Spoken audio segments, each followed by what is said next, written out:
AEW Full Gear 2024 results. We have to start from the very beginning. This was hands down the most chaotic and strangest finish to a pay-per-view event that I have seen in a decade long of covering it and another 20 years of watching it. This was insane. I don't even know how to describe this, and I'm going to attempt to do so my very best. Jon Moxley retained the AEW World Heavyweight Championship in the main event over Orange Cassidy. Going into the show, you, I, and everyone and their mother knew that was going to happen. The big question was, how were they going to finish it? How were they going to send the fans home happy? Tony Khan attempted to do so, but it actually ended up just being weird and very confusing. There's not a clear-cut direction, although many were attempted. So let's try to break this down. So Orange Cassidy, Jon Moxley, it was a fine main event. What happened, though, was towards the end, you had the Blackpool Combat Club coming out there, and then that led to Rocky Romero and a bunch of other baby faces coming down to make the save, to kind of even the odds, if you will. Willow Nightingale took out Marina Shafir, and that allowed Orange Cassidy to hit Moxley with a briefcase while the referee wasn't looking, and he actually got a near fall out of it. Wheeler Yuta, however, ran through the crowd and hit Orange Cassidy with a running knee and allowed Jon Moxley to hit his finisher for the win.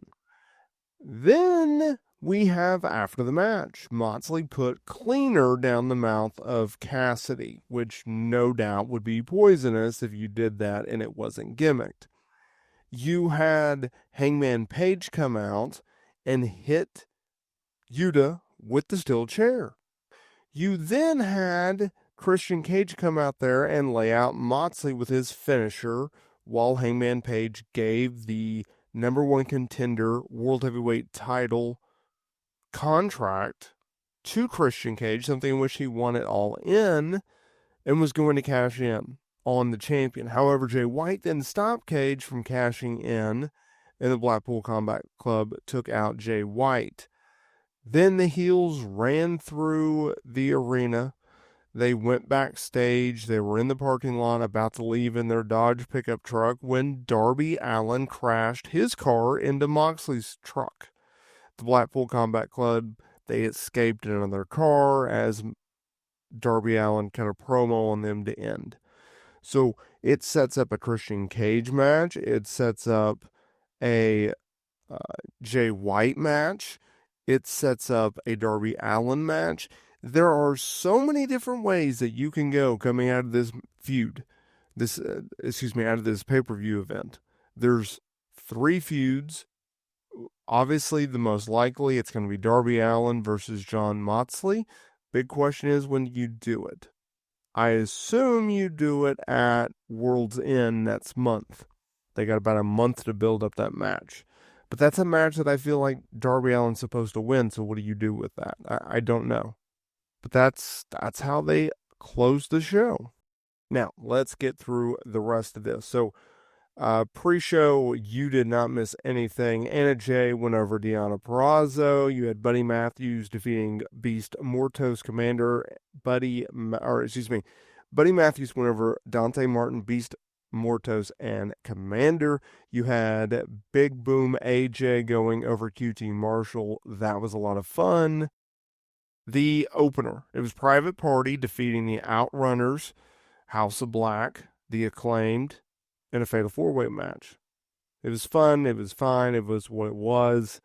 You knew they weren't going to do a title change so soon after Private Party won the titles. You had MJF making his return to the ring, his first match in 2 months, when he beat Roderick Strong. It was a nothing match. I was not a fan of this match. He actually made him tap out. After the match, MJF attacked the arm of Strong with a steel chair until Adam Cole and the Undisputed Kingdom ran through the crowd to run him off. Kyle O'Reilly pushed Cole down and told him to go after MJF, but that obviously didn't happen. Hayes Monet retained the TBS Championship over Chris Statlander. This was an excellent match. This was Monet's best AEW match, in my opinion, since her Stephanie Valkyr match. Probably her second best AEW match. It was very, very good. Chris Statlander always puts on a good show, and I was happy to see it. Then we had a Jay White versus Hangman Page. A lot of people praise this show. A lot of these people praise this match. I was not in this match. I didn't like their first match. I'm not a fan of these two guys working together. I think they're excellent guys on their own. They're hard workers, but for me, their styles just don't match, and it just takes me out of the show. It does not help that the show went 7 hours, right? It's just preposterous with you having the main show as well as the pre-show going this long. Up next was Kyle Fletcher going over Will Osprey. This was the best match of the night. I forgot to say that Jay White went over Hangman Page.